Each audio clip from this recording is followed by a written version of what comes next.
The following is a presentation of Stewed Productions. Hey, good morning. This is Paul. Hi, this is JJ, and welcome to InterBrews. This is InterBrews. Yes, welcome, one and all, to InterBrews. Back at it. It's been a couple weeks, Mike, as you dab your forehead. It's a little muggy today. It is. With the rain coming down, but that's fine because we're at Under the Radar in their beautiful beer garden. Actually, looking at the beautiful beer garden because we dodged the rain. JJ, good call. Thank you.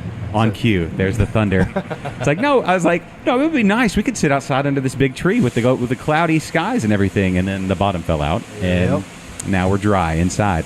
You can hear the kegging possibly faintly going on behind us, keg washing, because this is a working brewery, and y'all are making delicious beers and getting it out to people. So thanks for being on today. Yeah, thanks for having us. Yeah, kind of put that up in you. Right there, just wherever it's comfortable. I was listening to the previous InterBrews recorded here at Under the Radar. It was like right at 2 years ago. And the owners were all on at that point.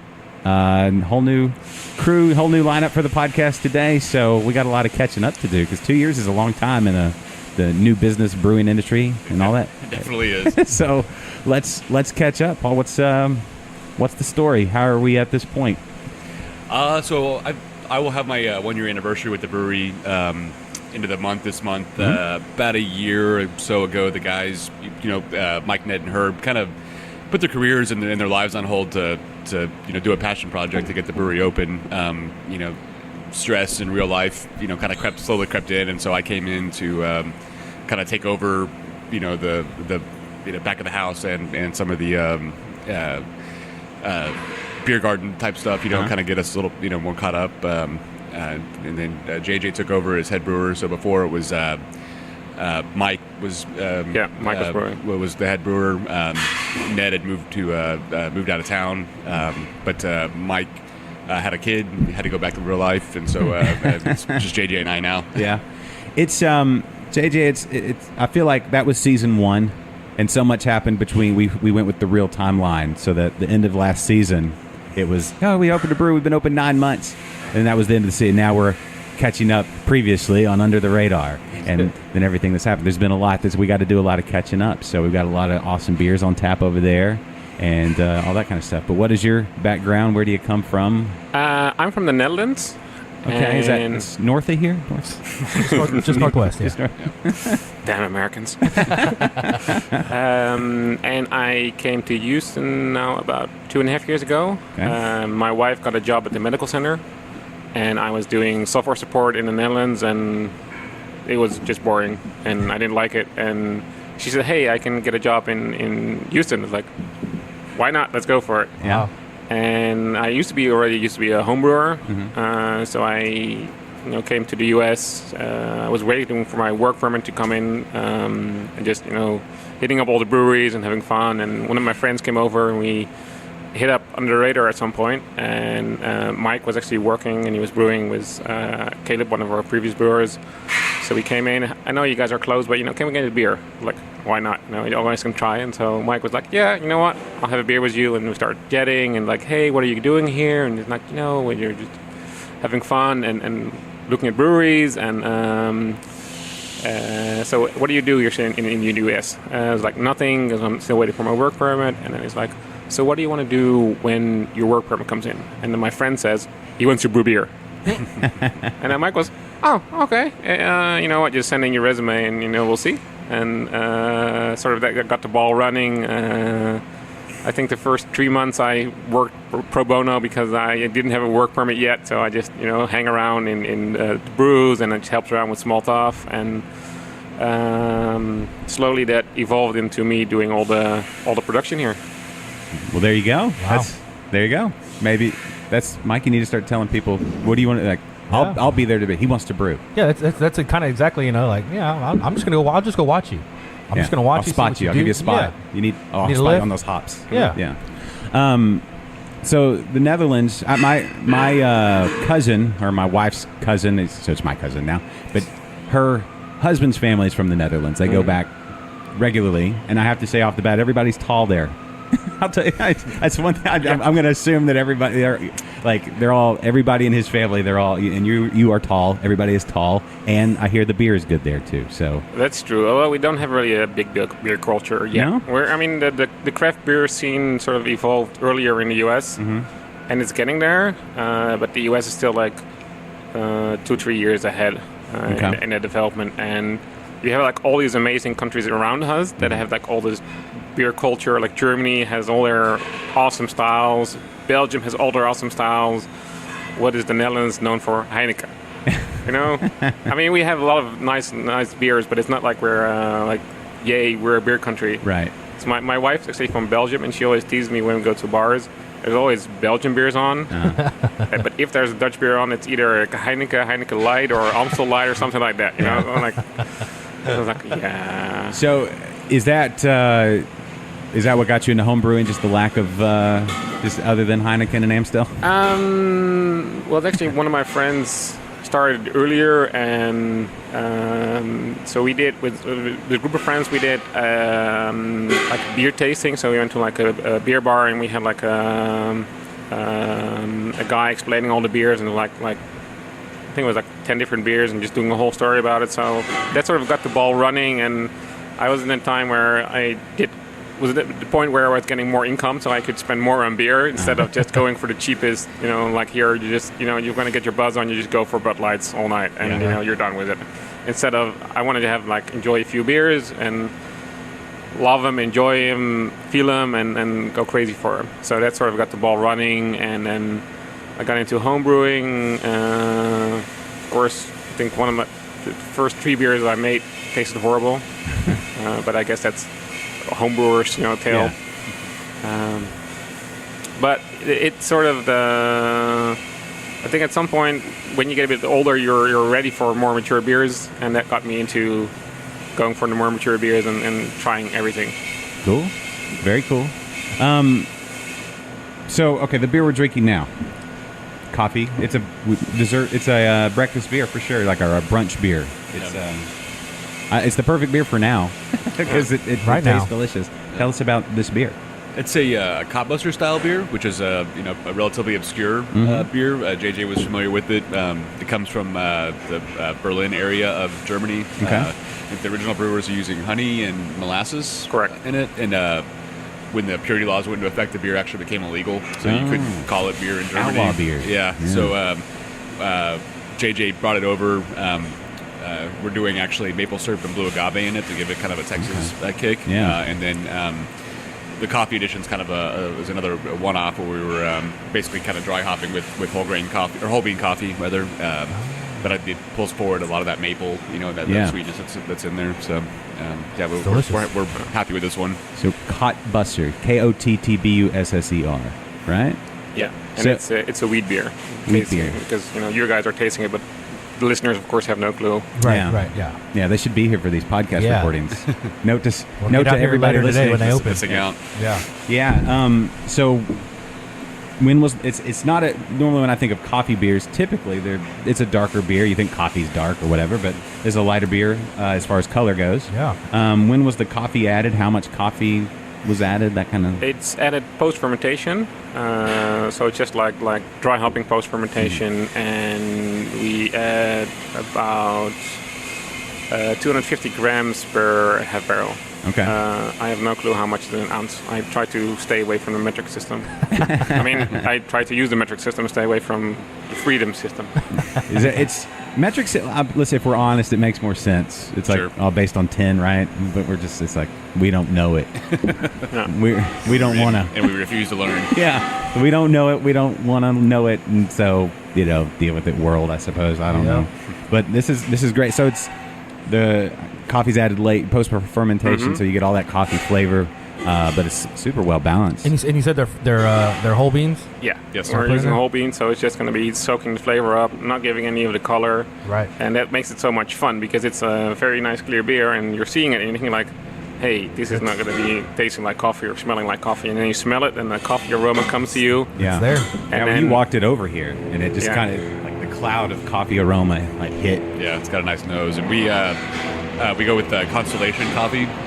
And they actually did a special roast for us. So we use that coffee in this beer, and also we've got a a coffee coconut porter, and we use the same dark roast Mexican Chiapas coffee in it. Oh, cool. Where's Constellation? They're in Spring. Oh, yes. Okay. No, we've got a few roasters around town.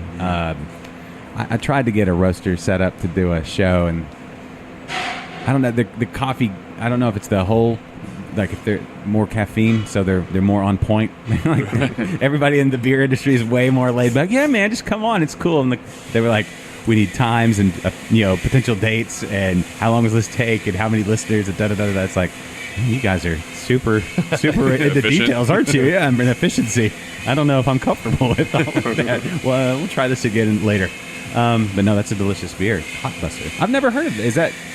It's not on... I've never seen it like on the official like beer... Like the beer styles just came out. Yeah, no, it's not an official beer style. It's because it's so small, they never really recognize it as a style.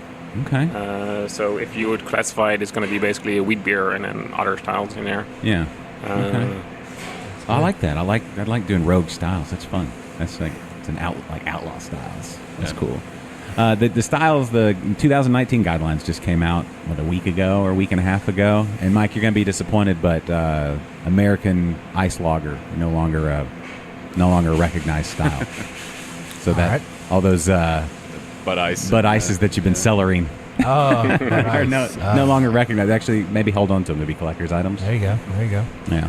Icing is just a process, though. You can ice any style, really. I've seen it done with home brewers. Just actually freeze it, and then it's just concentrating the alcohol. You want to try it? You have a freezer? Yeah, I got a freezer. Okay. You can do it like a stout or something. We'll try it. Ice stout, huh? Yeah.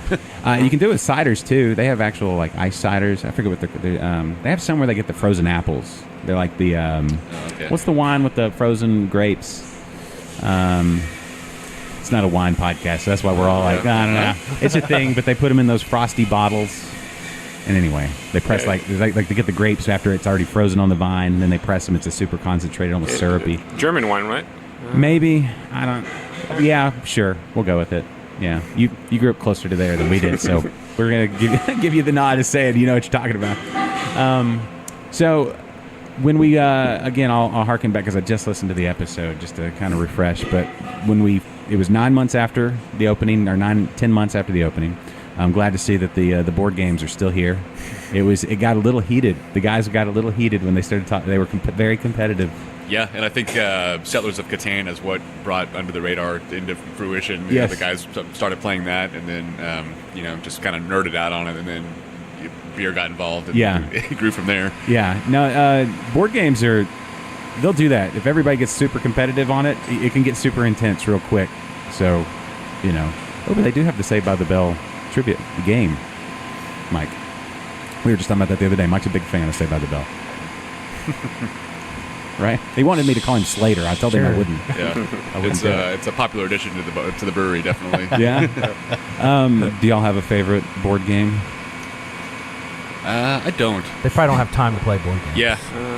What? We're just used to picking up all the pieces for in the beer garden. Yeah. So I loathe board games at this point because I'm just finding small stuff everywhere. Yeah. I pick up a lot of battleships and Connect Four. I was going to say the battleship pegs. All over the place. Yeah, those. A few beers in, people start throwing them at each other. Yeah. So you set a battleship. Don't do that. Don't do that.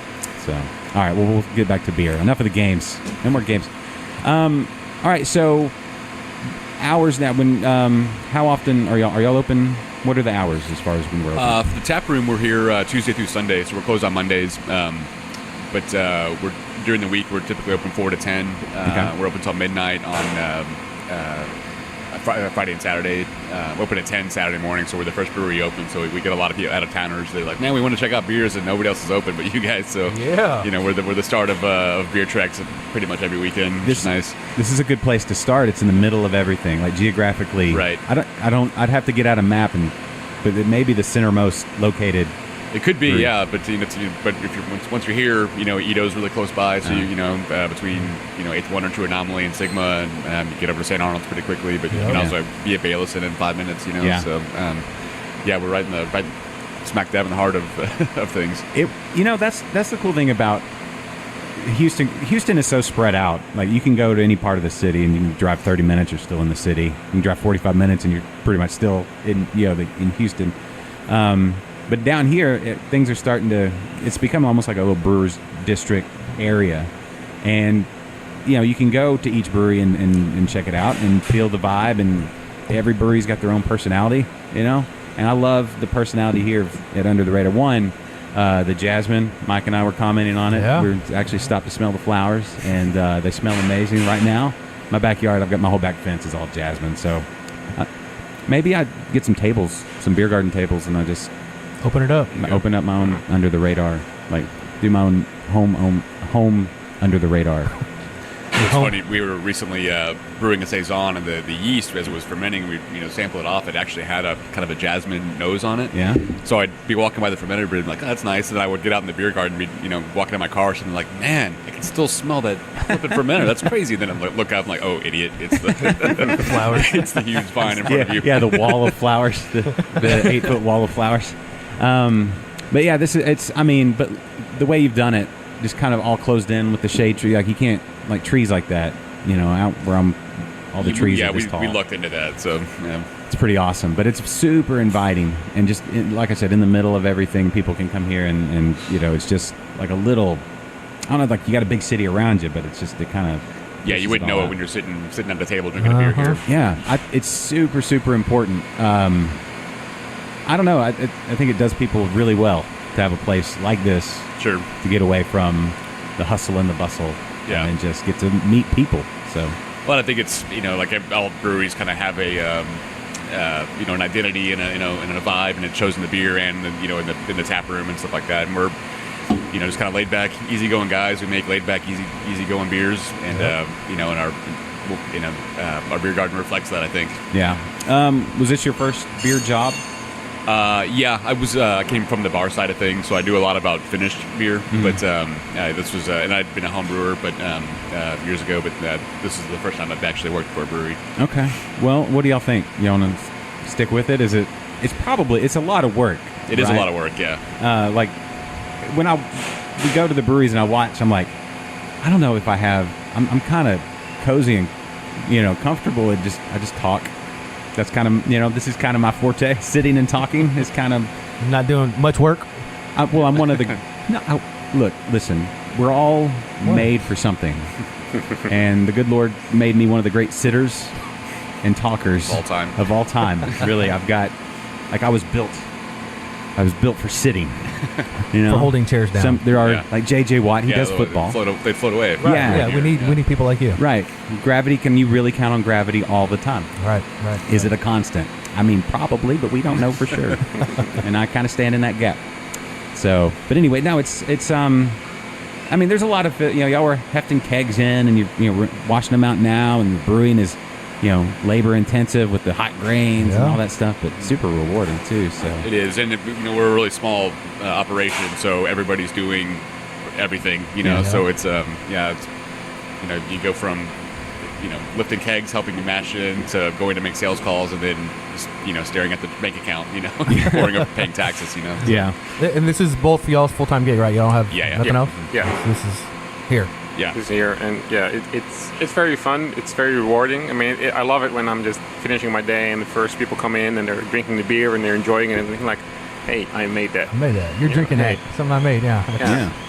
But it can be very, very rough, especially in the summer, and we have no AC inside here in our brew house. So we were doing a brew in the middle of the summer is not really fun. Yeah, we were last week. We were listening to the 11 Below podcast, and I think Bryce was saying their best investment was the big ass fan that they have. And JJ and I were looking up like, why can't we get a big ass fan? Mm-hmm. Yeah, I mean, at least medium ass fan, sure. Something whatever will fit. But right. Those things make a big difference. But that's the Netherlands probably doesn't have the humidity. Nope, not at all. We don't have the heat either, so it's going to be. If I go back and I'm going to brew there, it's going to be lovely. Just nice, constant temperature. You would miss the humidity, wouldn't you? It's great for your skin. Yeah, I was gonna You've say got a it- nice glow. You really do. You gotta. It's everybody. Like I feel like when you go to the like Colorado, everybody looks dried out. You know. That's right. You know, it's like, what's wrong? Why does everybody look, 10 years older than they actually are? Well, I think in Colorado, everybody's livers is pretty aged out as well. There's that too. There's that too. But yeah, it's just I don't know.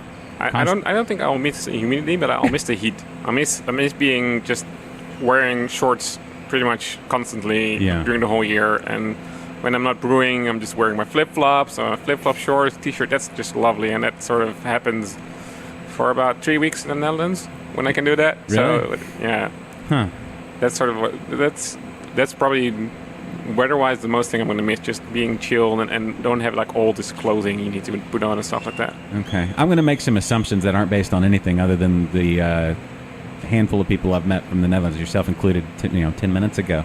That since you're all tall, because since it's cooler there, you need less surface area to lose heat. I don't know. We need to lose more heat, so we have certain more. Yeah. Well, it's it's small quarters, so you take up less space wide, and just grow up instead out. And of course, Americans are big because we got plenty of room. Yeah, to grow, I mean, it's mostly large parts of the Netherlands are under sea level, so in case we flood, we can actually stand up and just be fine. Okay, that's sort of why we grow. Oh, that too. Yeah, right. And then and then you bob up and down more as opposed to the sides. So that makes sense. All right. And listen, his name is. Do you know Brandon? Brandon Curtis. I figured everybody from the Netherlands kind of knew Knows each everybody. other. Yeah, but no. Okay. No, sorry. All right. Jason's his brother. Do you know Jason? Oh, no. The tall guy? They're tall and great hair. That's another thing. You have a great head of hair on you. I'm a little jealous, I'll be honest with you. That's why I'm wearing the hat. And then Mike can't even be in on this conversation.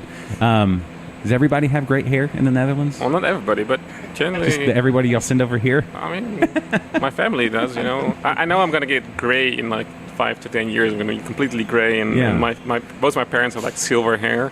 No, it's a good... older hair, but it's going to be like... full, lush, just run your luscious head of hair. That's Fabio. Yeah, just great.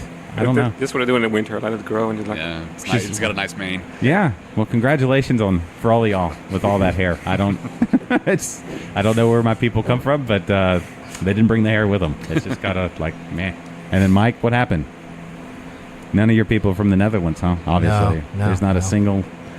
No, like if you did one of those DNA tests, they'd somebody. I did one. My brother got one from his mother-in-law. Did they just come back and say nowhere near the Netherlands? I don't remember what it was, but there's some part of European over there. Oh, okay. I don't think Netherlands though. No, obviously not. You'd have more hair. You'd have way more hair. Just a great. I don't want hair. Yeah, that's a good thing to keep telling. Get that nice breeze. Well, it's important because they're closer to the sun, so you need that head of hair Protection. to kind of protect. You'd be in a lot of trouble. Yeah, they can't give off as much heat with this, and so they got to insulate it. That's right. So there you go. All right, back to beer. I mean, if y'all want. So you've got the new Saison, the new SETI Saison. It says new, and I saw that online too. I was looking at what do we need to know about the SETI Saison? It's a good summer beer. Yeah, it's a very classical style saison. I mean, if you can say anything with saison is classical because it's really a sort of made up style anyway. Yeah. But it's sort of like classical to the DuPont saisons in that way. So it's a very easy drinking one. It's we don't have a very complicated malt bill on it, very complicated hop build. We are experimenting with dry hopping it and getting the next version out dry hopped, going a bit more new style. But this one, very easy drinking. How would you describe it best? It's fairly malty, I think, for a saison. I mean, even though we don't use a big malt bill, but a lot of our beers are very sweet. The guys, when they were getting going, they'll tell you they had a self-described sweet tooth. So it does drink fairly sweet, but it's got some really nice lemon and citrus notes in it. So it goes down really easy on a hot day. And it's deceptively strong. It's 7.1 and does not drink like it. Yeah, those are. I love those beers, but at the same time, you're like, what happened? It's like. A tulip pours is the way to go. Yeah, it's like you're sitting there like, I need to call an Uber or whatever. It's like that snuck up on me real fast. That's fun. Saisons are. I hear brewers say that's one of their favorite styles. Like, to brew and to drink and that sort of stuff. Yeah, and I think it's kind of nice. The yeast can really do anything you want it to. Mm-hmm. It can go really, really warm. Yeah. And you can even do open air fermentation, which on a commercial level you don't really want to do because you'll never get the same beer twice. If that's what you're going for. But if it's a one-off, then it's awesome. You can just do that. But it is fun because you can just throw it in a fermenter and walk away and not worry about it again.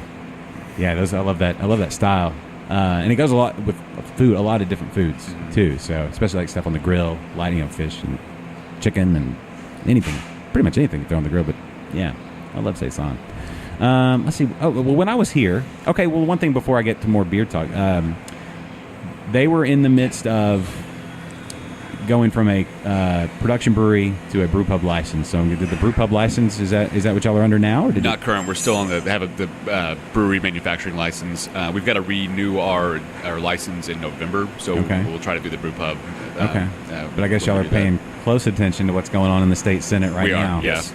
We're really hoping to be able to do growlers and crowlers out of here, or even six packs and stuff like that. Yeah. So Mike, to bring you, I don't know if you've been paying attention on social, but right now, today, you need to find out who your state senator is. I don't know where the cutoff line. I know Betancourt is ours in Cyprus. I don't. No clue.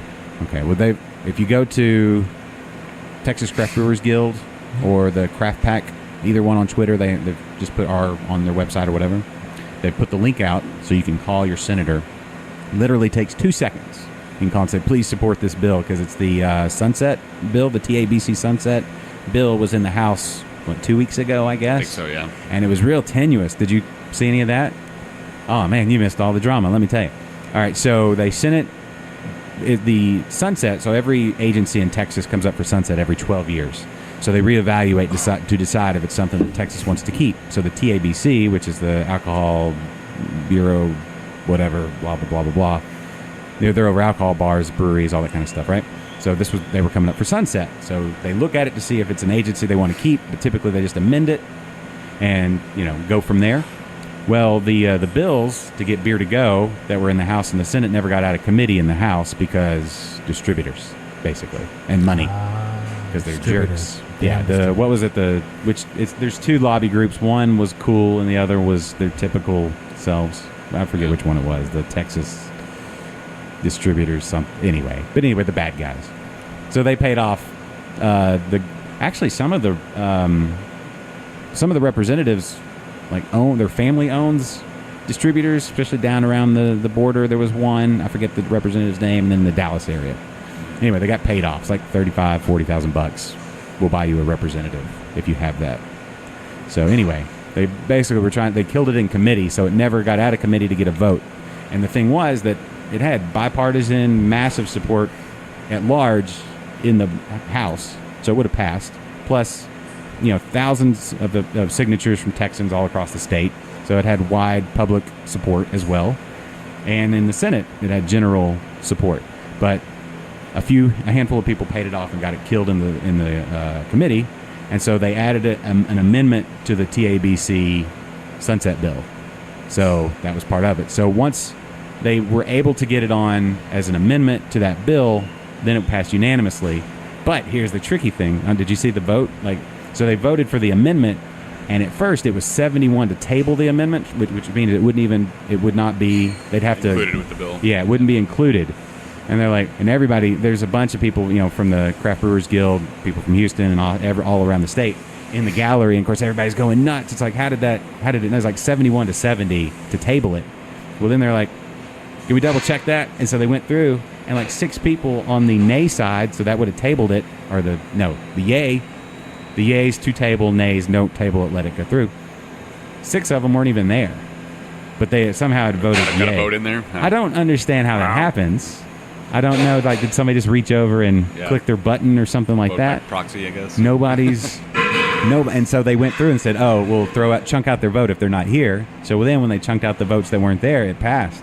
And so it was on it, and now it's going to the Senate. So that was a big hurdle. And the Senate, I don't know if it's the same way in the Senate. Do you have any idea? I don't.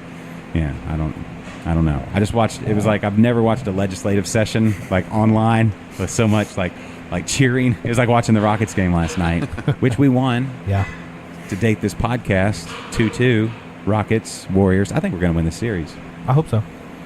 If we win the next game, we win. Yeah. I think it's over. Got to win if one they- in Golden State for sure. Yes, but I think I don't know. I don't know about Golden State's mental state. We'll just switch right over from legislative to basketball real quick. I'm just saying. Anyway, did y'all watch the game last night?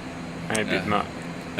It was on. But I was here. We had a private party, so I was running around taking care of them. But I'm just keeping an eye on the game. Yeah, it was one of those ones where it was a close game, and you think, okay, we're going to win. Winning a close game is thrilling, and it was. But we had a pretty big lead, like 12, 13 points, and we kind of squandered it.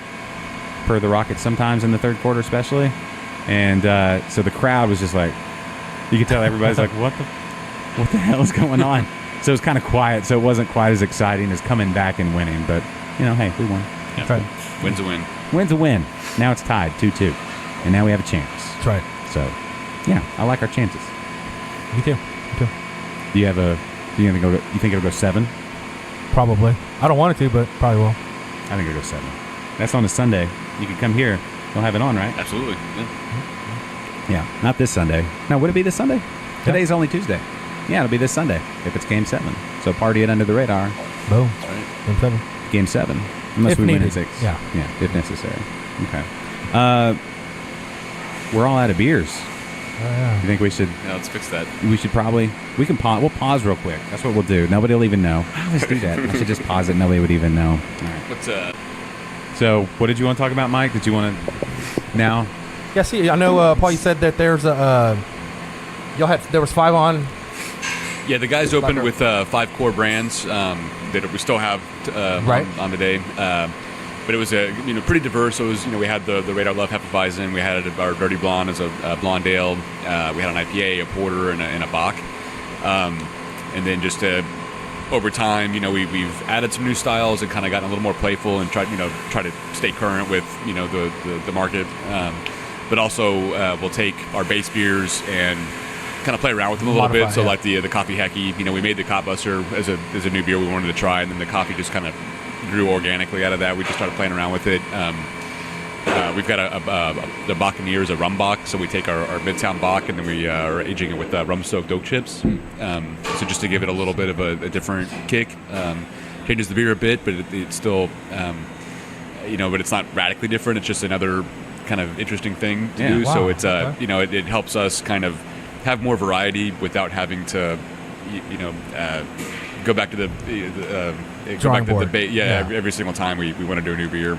And of course, we are a small brewery, so we only have 4 fermenters. So you can only have so many beers in your fermenters at the time, and do so many styles. And we only have so many kegs. So it's all of like yes, I want to have like 20 beers on there, but realistically, we have like no chance of pulling it off with our current setup, doing it in mass production in 10 or 20 barrel volumes. So we just want to play around and have fun as much as we can with our current beers. For example, the Radar Love, you're having the Hefeweizen. We also have a Raspberry Love where we infuse it with organic raspberry puree.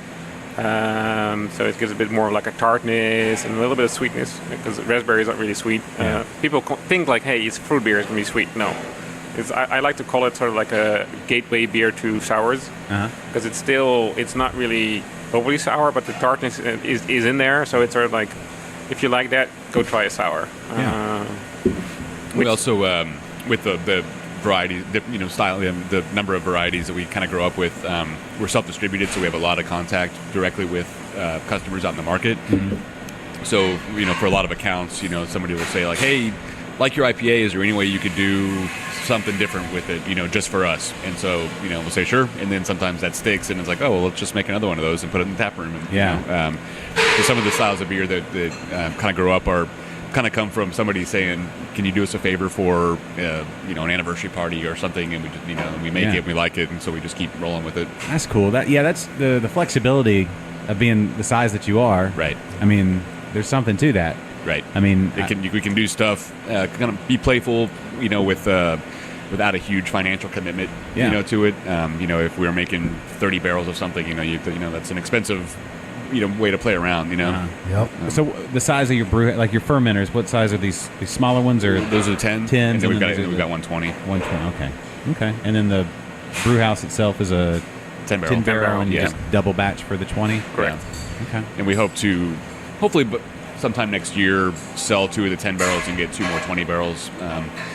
Our long-term plan is to get into canning, or we're have a small space, but we go with a mobile canning line or something like that. But or go with the Netherland and just go up. Yeah, the Netherland approach. Just put a second story on this thing. Just get taller. Yeah. Is that an option? Could you do that?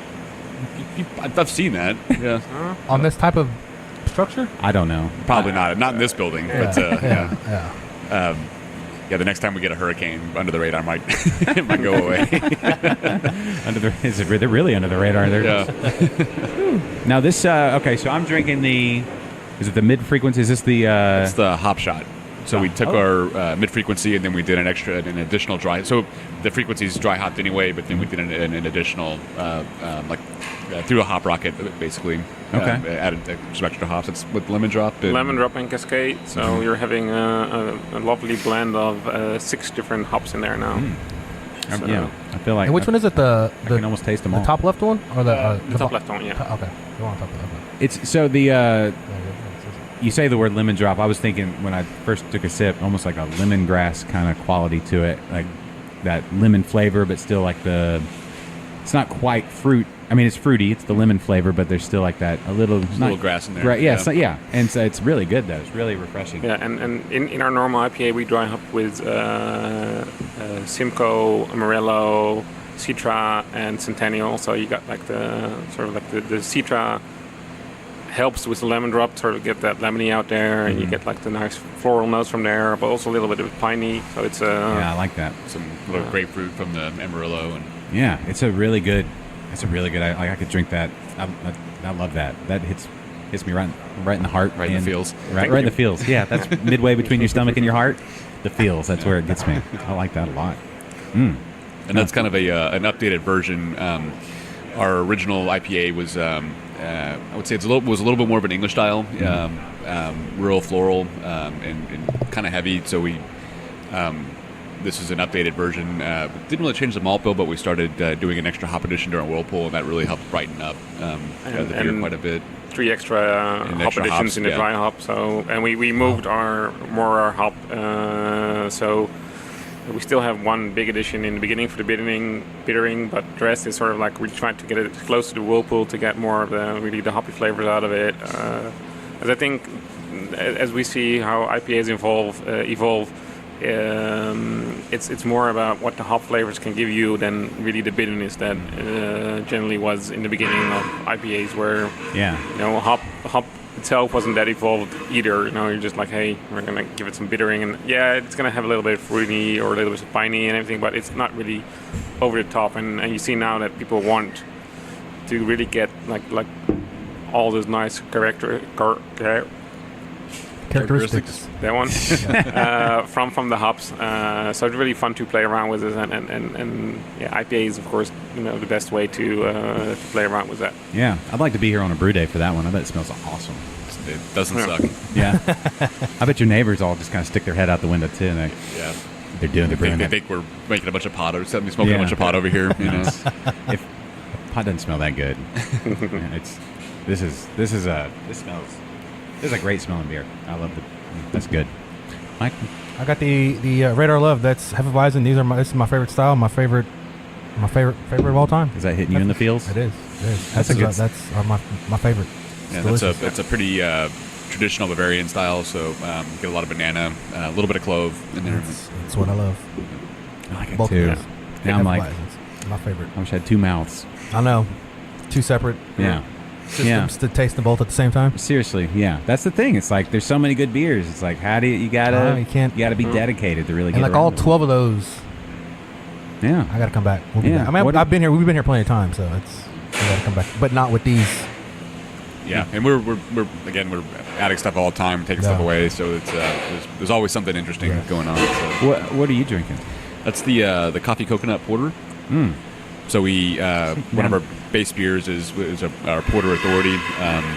Nice, kind of sweet porter. You get a lot of chocolates and caramel, a little bit of coffee out of it, but it's actually relatively medium-bodied, light-bodied. So even though it's got a nice dark color and a lot of big flavor, it's not a real heavy beer. So kind of like the dry hop. We are doing coffee and then some coconut in there as well. So coconut can be kind of tricky, right? How do you toast it first in that, or what do you do? Would you just like put a whole coconut and like glunk? No, we use toasted coconut, so it's already processed. Okay. Organic toasted coconut, and we have some sweetened and some unsweetened, because we do like how the sweetened coconut gives sort of like an extraness to the coffee, so it complements each other. So you have like the nice sweetness and coffee sort of complementing each other, just like we do with the coffee keki. Mm-hmm. And again, we do it post fermentation in small amounts. So we have actually a special keg. We can open the stem out and we can add our additions, and then we close them up and we put them in our cold room and let them sit for good 2 weeks in a keg. Oh. And then we transfer everything out to a new keg and then we serve it. Yeah, so it's essentially it's a bright keg, So, basically. yeah. So Yeah. it's serving the same function, just in a smaller format. Yeah. That's cool. You ever think about doing that with your homebrew? The bright. Just add in some extra, like an addition, and then like in the keg. You've done spices. And stuff, right? Yeah. No, I've never added anything in a keg. Yeah. I'll try it. I mean, I just need to know a little more about it. I definitely would try it. As long as you use a muslin bag and don't put it in there, because otherwise everything's going to clog Go up everywhere. and you're never going to get your beer out there. Okay. Yeah. Okay. That's really, that opens up. There's so much variety. Like, I know there's a lot of people out there that are getting into craft beer and have gotten into craft beer over the last, 10, 5 years, however long craft beer's been like really getting big. But I think we're only scratching the surface so far. It's just, there's so much. There's only, you've only got so much time to live and try beers.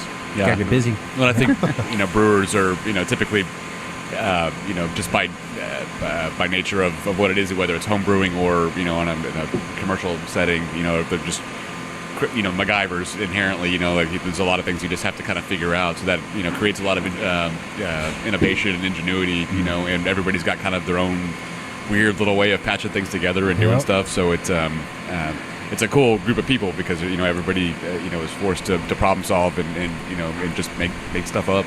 Yeah. No. JJ, what are you? I'm having the Kolsch, the Cooled Kolsch. Okay. So it's, I need 4 mounts. That's the problem. Yeah. There's too many good beers to try and only so much podcast. Your Kolsch, like a Kolsch and the Hefeweizen, both good German style beers. This one has a bit of more of a Mexican twist to it. Okay. So we used flaked corn in our mash. All right. To give it a bit of a sweetness, sort of like it's sort of our take on Mexican lagers. Having something, when you're in a craft brewery, there's always people coming up and saying, "Hey, can I get the thing that resembles the most of a Bud Light?" They just want like what's the lightest beer you have? beer It doesn't mean anything, Yeah. They just want something like that resembles a Pilsner, and this is sort of my take on still having a nice craft beer that has full of flavor, but is light-bodied, is very clear, just so you can say, hey, you have this one, you'll love it, and hopefully this will be your gateway to enjoying more craft beer. And it's the lightest beer we've ever done, so it's kind of cool to see that we actually can pull that off. Yeah. This year, I'm going to continue to brag that it's kind of the year of the craft Mexican lager. There's a number of people doing them. I don't know if it's a lot, but it's a number of people. And there's a different take on all of them. Sure. And they're really great for this weather. And there's so many Mexican restaurants around and taco trucks and stuff where it's like they go so well together. And with the weather, it just goes great. It's just, yeah. And Kolsch is a lighter style. Yeah. Now I have to come back and drink a bunch of those. Yeah. Well, luckily, we have plenty. So. Yeah. You know where to get more if you run out too. So what have we not tried up there that we have? Let's see. There's a lot. The what? There's a lot. Buccaneer Rum Bock. We talked about that. Raspberry Love. And then the OGs, the original 4, was it 4 or 5? Five. The Bock. So the blonde is not on the board yet. At the Okay. moment, we ran out of it, and It's in the fermenter. It's in the fermenter, so it should be done roughly. Should be back in the weekend or beginning of next week. Okay. That's a relatively hoppy blonde ale. Yeah. So you got plenty of room out here, in your beer garden. A little bit of room here inside. And there's not a podcast taking up the tables and stuff.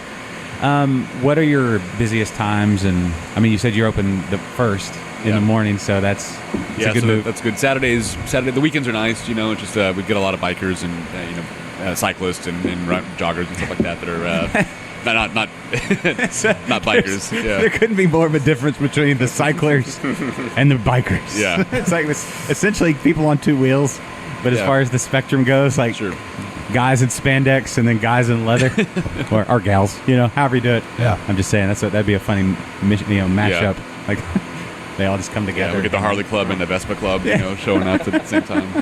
How long is the course been out here? The miniature golf there. So we're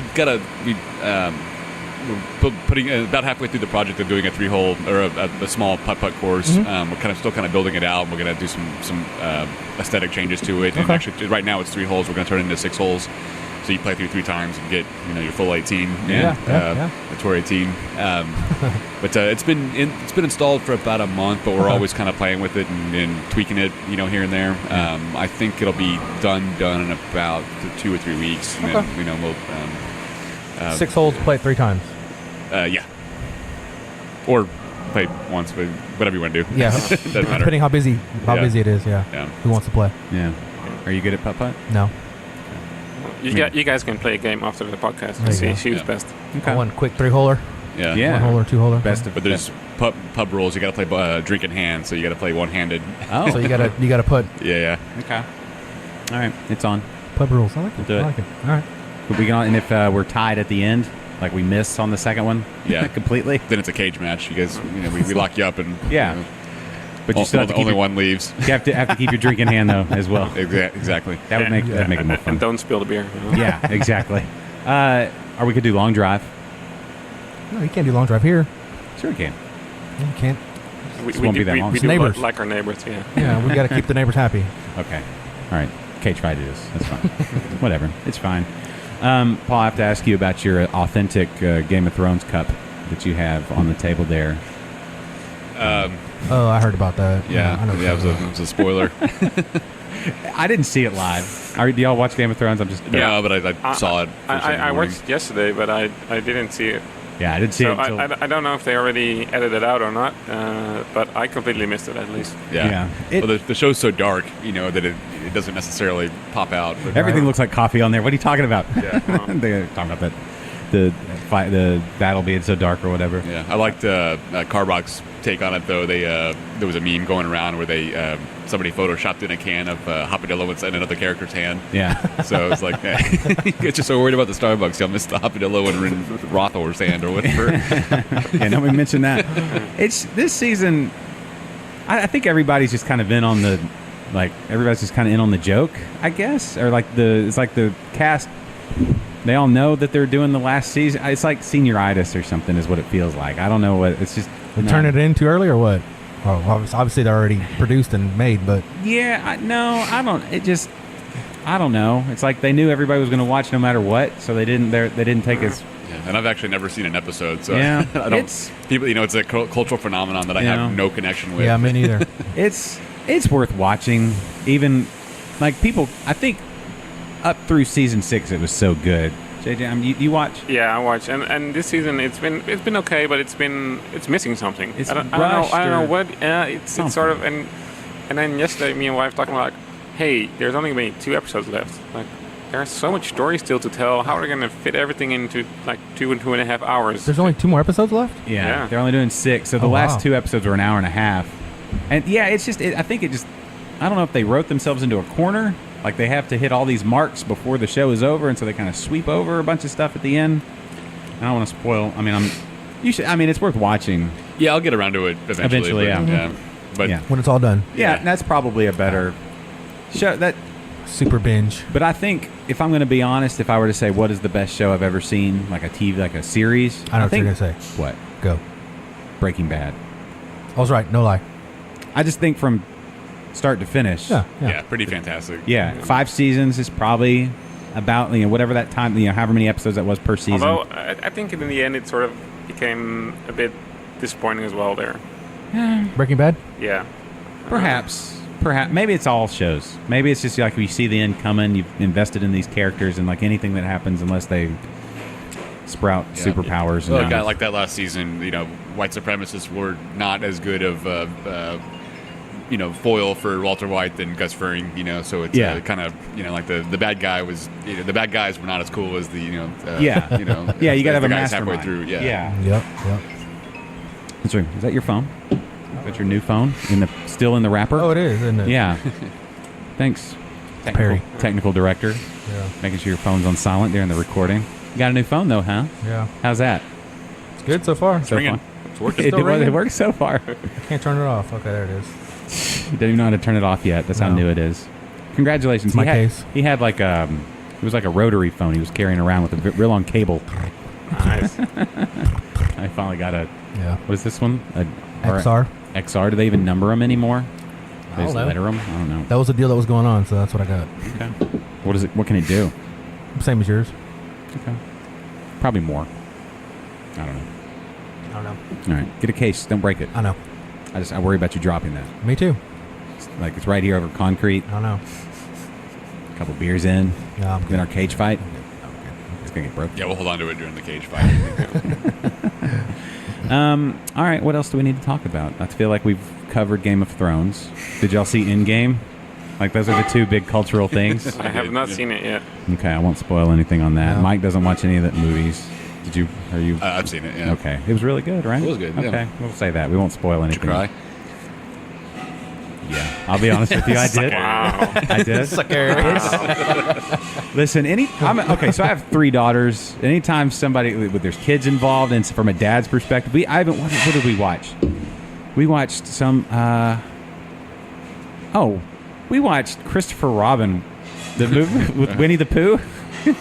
I cried during that because he's got a daughter, and it's like, the bear and the Tigger. They're all talking, and apparently Agent Carter, when after Captain America got frozen, she married Christopher Robin.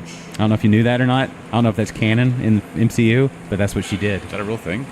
Well, in the movie, she's in Christopher Robin. She's married to Christopher Robin. Oh, well, I see what you're saying. So, my first love is in the ice now, so Yeah. I will marry this guy that talks to a stuffed bear. I was gonna say that was a weird tonal shift in the Marvel comics. It's like, Vision, Captain America, Christopher Robin. Winnie the Pooh. It's like, oh, bother. But no, it was pretty good, I guess. But anyway, anything that has to do with daughters, I'm a waterworks. I'm a softie. Sorry. I'm not going to apologize. Don't be. So, anyway. But no, you've not seen any of the Marvel movies? See, look at that scowl. He doesn't understand.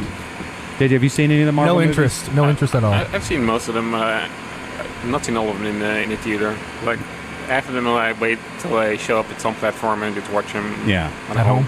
Yeah. That's proper move on most of them. Last Infinity War and Endgame, those are pretty epic though. So Yeah, those are big screen. yeah, there's just so many characters and so much going on. Anyway, to me that was really good too because they put a decade into building that story. I like that slow burn. Right. That's me. Just like with beer, you have to wait for it to ferment, Yeah. dry hop it, maybe lager it, and then it comes out, and then there it is. And then you sit at a table with your friends or your family or your loved ones, maybe people you just met here in the beer garden. Podcasters, however it is. That's right. Your favorite dog, Yep. lovable little pooch, and scratch your back, give your little hindquarters right there. Just sit there and not judge. Dogs are the best, right? Yeah. Yeah. My dogs aren't this well behaved though. This is the most active Hecky will be today. Really? Yeah. Yeah. She's pretty chill. Yeah, That's fun. she's the best dog ever. She's the best $5 I ever spent. $5. $5. That's a bargain. That's a bargain. She wasn't dead row, so she was like Really? last chance dogs at Bark. So we got her about 2 years ago, and me and my wife, my wife always wanted a dog for I think last 5-6 years or something. Mm-hmm. And at some point she convinced me to get one, and then we decided to just go to like shelters to see what's going on, and I wasn't really ready for it, but it's like, oh yeah, I love this dog. We're gonna get this dog. Like, okay. And then you go there and like, well, I love this dog. Can we, go to the store and get stuff, supplies, and everything? No, you have to take her now. So okay, so we have this dog on like this like cord leash, and like okay, we have nothing in our house. Okay, let's go to PetSmart and buy stuff and hope everything will be okay. So she got on. She was on. They were about to put her down. Yeah. Wow. Yeah, she had a heartworm, so they didn't really treat it there. Although the good thing is about Bark is that even if the dog has a heartworm, if you adopt it, they'll fund the treatment. So you can go there and they'll do the shots and everything and get her off that. But yeah, she looked like very, very bad in the beginning. But she had like a massive overbite, so that's sort of what my wife loved about her, and that like got her like hooked. And yeah, she just loves. She's always here in the brewery with me. She loves laying around, and she loves being around me and people generally. Yeah, she greets everybody at the door. Yeah. And it took a while, but it took like a few months. But she now knows how not to walk away because our gate's always open. So if she wants, she can wander away. But she's like, no, I want to stay with my human. So Yeah. No, it's a pretty cake deal. They got all the beer, you know? yeah. Also, she doesn't like beer. Really? I know. Has she tried it? Yeah. Like all of it? I mean, likes the water. She likes the wort. Okay. Sometimes when we like miss a little wort and it spills on the floor, she's like licking it up. It's like, no, don't do that. Don't do that. Oh, but that's sweet though, right? So Yeah. it's, you know. That, and of course spent grains is also not really. She likes them now and then as well. Okay. Like when I'm meshing out, she sort of comes like in there. nah. Goes for it. Yeah, it's funny to me. She was from here. You rescued her here, but she seems to speak Dutch better than she understands English. Yeah. Yeah, I just talk Dutch to her always, and all my commands. I mean, the good thing is sit and zit. It's pretty much the same thing, so I can just. That's pretty much the best command she knows, and it's. Other than that, it's more my tone of voice when I'm shouting to her that she knows. Okay, I'm doing something bad. I have to come back. Oh yeah, She's pretty. She's pretty. Yeah. She's bilingual. I wonder if she barks in Dutch. Well, she almost She never says barks. Val. She went on a craze yesterday though. So we just had our beer garden has new rocks in it. So they just did it yesterday, and they were busy with the bobcat, and she went mental. She just started running at it and barking and going crazy and like, I don't know what's going on, but this is a thing I don't like or whatever. Yeah, that's like when they're using the tractor behind our house. We have a big green belt, and our dogs will go nuts. It probably looks like a dinosaur, right? Think about it. I mean, this makes a loud noise. It's big. I don't know. I mean, I guess dogs weren't around dinosaurs. I don't know why it would be a dinosaur, but whatever. Woolly mammoth? I don't know. Something. Just an ingrained instinct, you know. Yes, there you go. I don't know, but yeah, they're big and loud and whatever. But the rocks look really nice. Oh, thanks. Yeah. Yeah. Crushed granite, is that what that is? Crushed granite, yeah. Before it was just a just dirt, and so I mean, it started off as grass, and then, of course, when a lot of people walk over grass, it sort of becomes mud. Yeah. Yep. and I think all three of the guys, Mike, Ned, and Herb, the founders, all had very different opinions on the way to cultivate grass, which I think actually led to some almost cage matches. But needless to say, the grass suffered and it never really took root, so to speak. So Grass is gonna be a tricky one with this many, Foot traffic. Yeah. Yeah. Even like I know at like St. Arnold, they took up the grass and they're putting down AstroTurf. yeah. It's like when you just put down. And we actually considered that option too, but just because of the with that dirt, every time it would rain, it just turns into a mud pit. So you kind of lose, the entire, half your beer garden, because it's, for days after. So we got it in yesterday. Tomorrow will be when the storm's coming through. It'll be the test to see how how we do. So Yeah, no, it seems to work. I think like as it gets, it kind of comes together more and it drains the water. But Right. I'm going to assume. No. Do you hear the X-Files? Are you feeling I did. spooky? Did Yeah. you watch X-Files? No. Is that okay for you to watch? No. You don't watch anything that's like... It's too sci-fi. What do you watch? Like This Old House? Is that you and Bob Vila? Who? What? I don't know what you're talking about. Bob Dylan? Bob Vila. Oh. Fixer Upper? Just watch Fixer Upper? Whatever's on. Chip and I Joanna? don't have cable, so whatever. Oh. Okay. I don't know what you like. Do you like anything on TV? Yeah, I like stuff. Is it all like firefighters? Like Rescue Me? You just on the loop? Nope. All the firefighter shows? That and Backdraft and... I have a Backdraft on VHS. I need to rewatch it. I started watching. I got it all plugged into my TV, so I got the inputs and everything right. I just gotta watch it. It's Trina. You strike me as a CSI Miami kind of guy. No, I don't watch CSI either.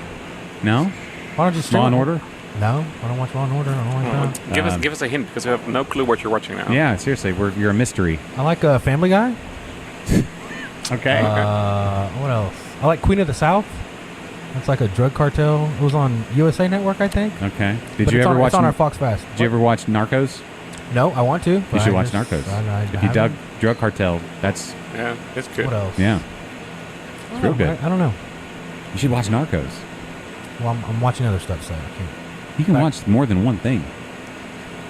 He's committed to one series, and then he's Yeah, watched the whole thing. And exactly. then I got to binge it and then go. You're a commitment guy. I Yeah. respect that. I'm not going to knock that.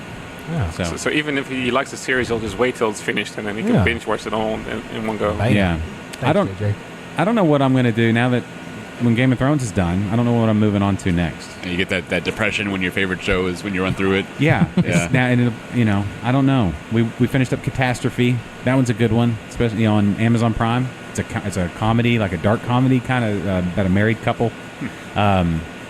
First episode, it's not really a spoiler, but she's from England and he's from America, and he goes to England and they're in London and he's working, and they go on a date, and then chaos ensues from there, and they end up having to get married. And that's where the show starts. It's only 4 seasons, but they wrapped it up. But it's really funny. So Nice. Catastrophe, I put my stamp on that one of recommendations. What else did I see there's something else out there, I'm sure. I don't know. I don't know. I think there's going to be a lot of people just kind of like, I don't know what to watch now that Game of Thrones is done. What's everybody going to complain about?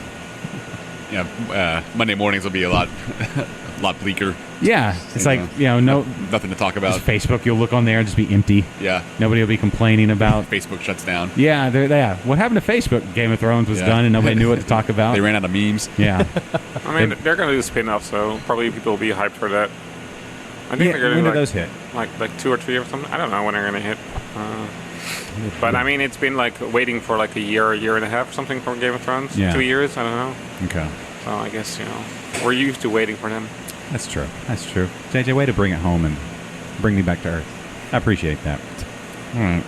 Well, open Tuesday through Sunday, 4 to 10 on During the week, midnight Friday and Saturday. Open early on the weekends. Uh-huh. And we are open till 9 on Sundays as well. Okay, 9 o'clock. Sunday, when Game 7 inevitably comes, you can come watch the game here. That's right. Hang out. You can watch games 5 and 6 here too. Yeah. Oh, that too. Let's see. It'll be what? Wednesday? They're playing Wednesday and Friday. Wednesday and Friday Yeah. for 5 and 6, I think so. But anyway, Under the Radar Brewery. Anything else people need to know before we wrap If this people up? like trivias, we have our trivia on Wednesday, which Okay. is always a nice way to spend your evening and be with friends and chat about whatever trivia we have. So we have always different trivia. We have It's always a theme trivia, different theme every week. Okay, what's this week? This week is The Princess Bride. Oh, I would totally win that. Yeah. Yes. I'm seeing Mike here showing up. Yeah. Have you ever seen The Princess Bride? I need to watch it. I have it. Kate's loaned it to me. I just can't. My patience for movie watching is like that. You're a man of action, Yeah. is what you're saying. You're like my father-in-law. You're always trying to do something. Clean doing house. something. Yeah. Yeah. something. Okay. But I did notice Thursdays, bingos. Yeah, we do a bingo and steak night on every Thursday. man. So yeah, we've got Erica, who also does our trivia, shows up and calls out bingo. And then the third Thursday of every month, we do drag queen bingo. So there's a gal named Blackberry that shows up, and Yeah. it's a scene. It's fun. Mike, Third Thursday. right up your alley. I don't know. I can check it out. It sounds fun. Sounds fun. Okay, so trivia. Man, do you have any of the questions from Princess Bride? I don't. They're not. Yeah, they don't do it. I know. I'm just saying. Now I'm like, I want to be here. Yeah. Just to see I'm more it. excited about next week. It's emo music. Emo? Is that your genre? No, not at all. But to see who but shows up. We've got a lot of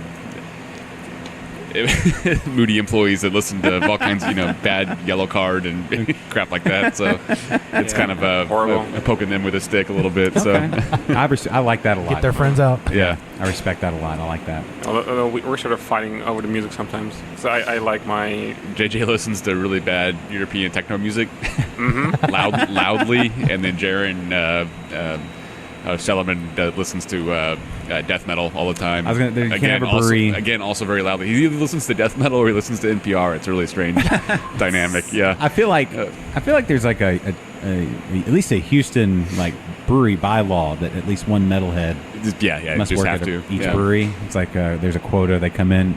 Excuse me. Okay, so this is America's Disability Compliance. Good. Oh, you have your sink where you need that. Good. Where is you have somebody that listens to death metal? Yeah. Where are they? Okay, check. Good. Yeah, well, you get your license. There you go. Yeah, and we need to find somebody with a beard and a sleeve tattoo of sleeve tattoo. Yeah, and you can combine them all. You can knock out three birds with one stone. And it's ironic because for an industry with such so many laid back people that we seem to really like people screaming at us music. So that's true. That's true. All right. Well, everybody, if you're in town, which you will be at some point because you're listening to this podcast and you love Houston and you love beer and you love Houston beer. So come on down to Under the Radar. One of the best beer gardens, I'm going to say. It's shade, good people, good smelling flowers, delicious beer, fantastic beer. In the heart of the city. So, heart of the city, right in the middle of everything. You could be doing anything. Sure. Anything. You have to go get a checkup, in the medical center. Mm-hmm. After you're done, congratulations, you checked out fine. Or, oh man, this is looking bleak. Come on over. Either way, you need a beer. Yeah. Or if you're going to a game, soccer, or not far from football or wherever, come here first or come here after, however your day allows, or if you're just out and about. Come on down, right? There's really no reason not to. That's right. There isn't. No. Okay, so we've exhausted that. All right, well, everybody, thanks for listening. And for Paul and JJ and for Mike, I'm Josh. Thanks for listening, everybody. This is InterBrews. This is InterBrews. The preceding has been a presentation of Stewed Productions.